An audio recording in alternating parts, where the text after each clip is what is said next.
Ladies, gentlemen, and everyone in between that, World War III is not going to happen. Get the idea out of your head right now. Evacuate it from your brain. Draft? You mean like beer? Not happening either.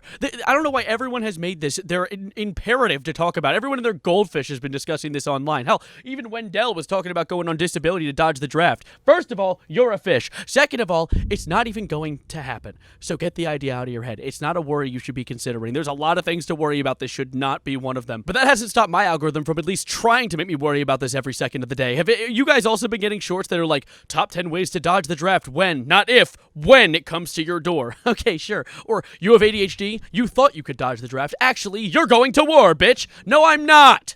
I'm just not. Fear-mongering is so easy. Fear is such an easy emotion to capitalize on for views and clicks and money.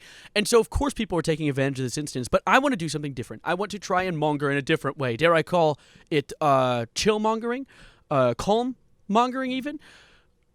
Nothing ever happens, but we're still workshopping the name. We'll get there, though. Let's just talk about the topic at hand. And, of course, this video is going to be a smidgen of an opinion piece mixed in with the news, because I want to talk about what's been happening so far, as well as why I think nothing substantial is going to come from it. But to get things started, how do we get here? Where are we going? Cotton Eye Joe. That's not how you say it, but still. The two main players in this battle royale are Israel and Iran, two countries that have hated each other since the inception of time. They've hated each other for a long-ass time now. Israel is mostly worried of Iran being able to make a nuclear bomb, because that shit hurty. And according to the Prime Minister of Israel, Benjamin Netanyahu, Iran is very close to making a nuclear bomb, concerningly so even. And the proof's in the pudding. I mean, just look at this video. Iran will be capable of producing alone, without importing anything, nuclear bombs within 3 to 5 years. Oh, that was in 1995. Look at this one. This is more modern. Iran is gearing up to produce 25 bombs, atomic bombs a year. 2006?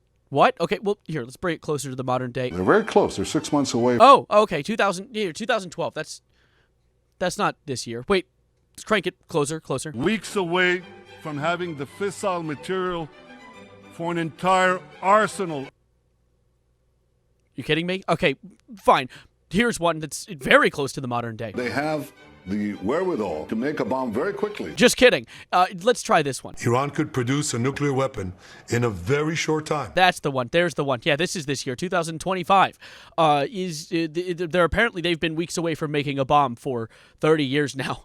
They live in the Phantom Zone or something. I like that over the years he also learned not to give us an actual defined length of time for Iran developing a nuclear bomb, because he honestly just has no clue, and people were picking up on that fact. I'm convinced that Ben just consults his local crystal shop lady or whatever horoscope is in the newspaper that morning to figure out if his mortal enemy has the ability to craft a portable sun yet. Which is great. That's good. That's very promising. Let's start a war over that, actually. But the thing is, we literally have sanctions in place for this entire debacle.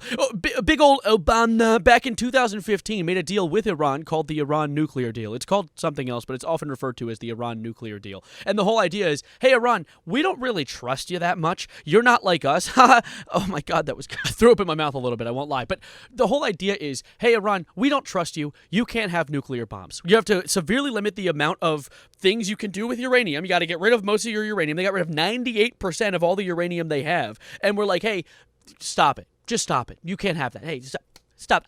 Ow.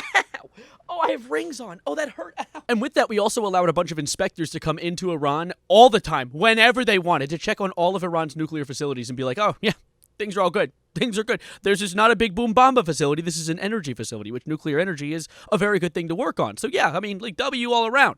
But for some reason, big old orange guy that's currently in charge of our country decided to be like, it's a bad deal, and like it's very bad deal, and pulled us out of it. So now we don't know what Iran is doing with its uranium, but since then, it has severely increased the amount that it has, which is not great. And we had a good deal going, but of course, bad deal, bad deal. So now we are stuck in this situation yet again. And so now, what do you, yes, you're watching this right now at this exact moment, do as Israel, because you're Israel now in this situation. Your mortal enemy can no longer be monitored for their nuclear capabilities because the big orange guy in the West decided to use whatever was left of his brain to get rid of the only sanctions in place to do so.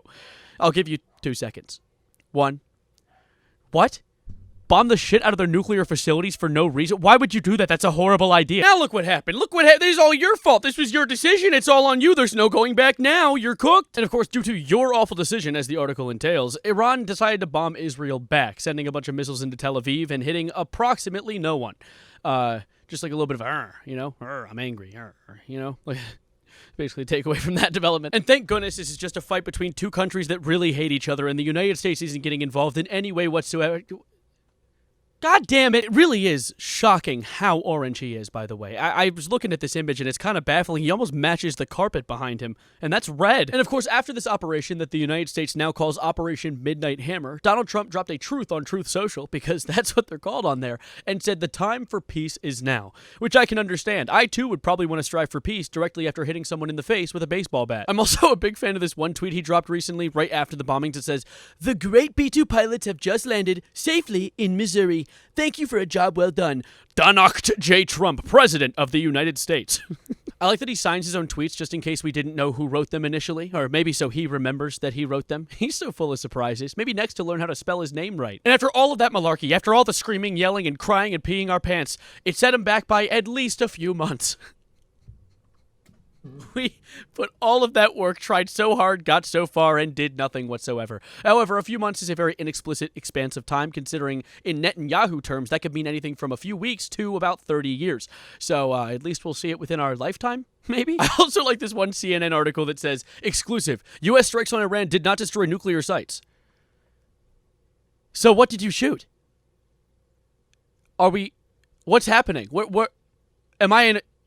What are we doing? Of course, Iran still is angry. Clearly, the missiles hit something because they're pissed off. They put a tweet out saying that Iran State TV said every American citizen or military in the region is now a target. And that went off swimmingly with the American population, considering half the people don't even know that there are borders on the side of their state. So people were tweeting things like, "Oh my God, they're going to hit me in Cleveland, Ohio."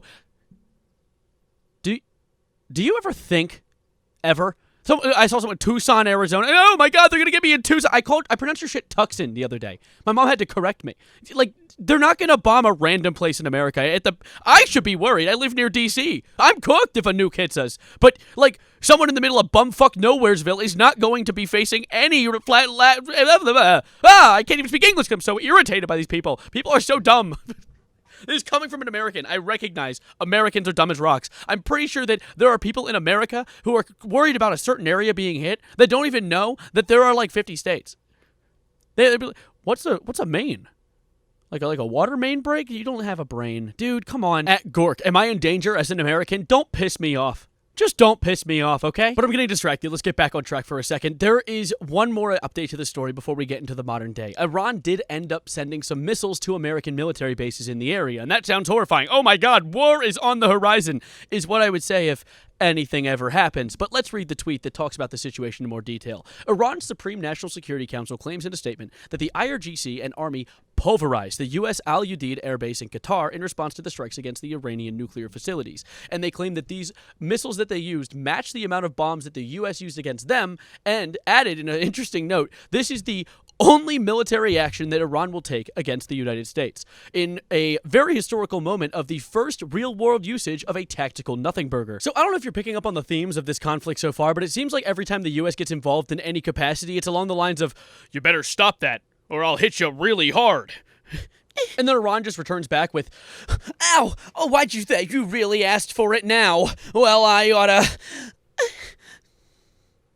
Nothing ever happens. And so far, this video has just been back-to-back bad news with some sarcastic backhanded comments put in between by yours truly. But let me drop some good news on the timeline before we wrap this video up. And the reason that I believe there is going to be no world war, aside from the fact that no other global superpower is involved in this, at the maximum, if we do even get involved, it's going to be just another war where we go to the Middle East and bully a country smaller than us. But regardless of that, Trump actually put forward a ceasefire statement for Israel and Iran, saying, hey, 12 hours from this statement, after that, no more firing. Cease that shit. Make it stop. Get the malarkey out the door. And Israel was like, oh, okay. And Iran was like, oh, yeah, sounds good. And then Israel launched a metric fuck ton of missiles at Iran in the middle of the night, which pissed everyone off, including myself. Like that one fuck-ass, annoying-ass, dumb-ass kid on the playground that gets tagged in your game of tag and that says, I'm not playing anymore. I'm actually, I was timeout.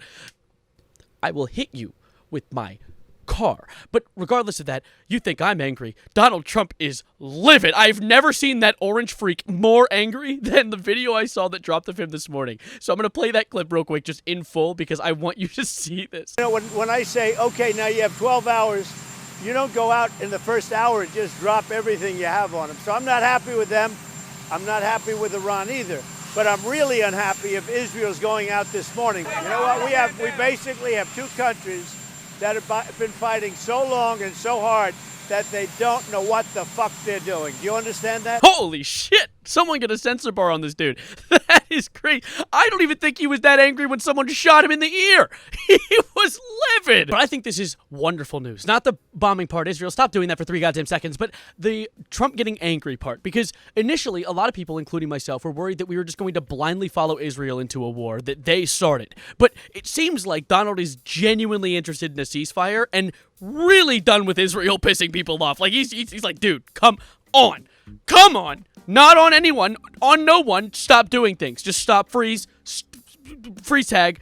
No, you're not out. Stop it. But of course, panicking and fear-mongering is what gets clicks right now, so you're only going to see stuff that makes you even more worried when in reality you're not supposed to be. Don't worry. Don't consume that content if possible. Try and skip it. Mark is not interested. Just keep on moving because in reality, you're fine. You really are. And I know people bring up the draft. They're not going to draft you. Really? Seriously? The last time that they had a draft in this country was one of the biggest protests in American history. They've learned their lesson. They don't want to do that. And if they try it, you realize that putting a weapon in the hands of someone who's out in war who doesn't want to be there is likely going to go bad for everyone involved. I was seeing people post clips online of someone in Call of Duty just spamming flashbangs at their own team, like me when I get drafted in World War III. You don't put a weapon in that person's hand. But that's about it for now. I hope this video was good for you guys. I was really struggling to record this today because dancing around politics in a way that is lighthearted without falling into the dreary, dark pit of death and despair that is politics as a subject is really difficult. I was considering digging into the greater implications of Israel's relationship with America moving forward, as well as how things have been going on over here with things such as ICE, but it sucks. It all sucks so much and is really hard to discuss in a way that I can bring to my channel that I consider appetizing. But regardless of all of that, I genuinely appreciate you guys spending time with me today, and I hope you like the video and subscribe to stick around for more. But of all of this, the main takeaway I want you to have is this graph I want you to consult really quickly. I made this for you guys, so please consume it well. See, you might notice that time, it moves in perpetuity in this direction. And things that happen, see how it's at 0? And then as it goes a long time, continues to stay at 0. Now, there's a lot of things you can derive from a graph like this, but I think the most important one is that nothing ever happens. So thank you for watching, and as always, adios, arrivederci, goodbye, good night, and maybe tomorrow something will happen.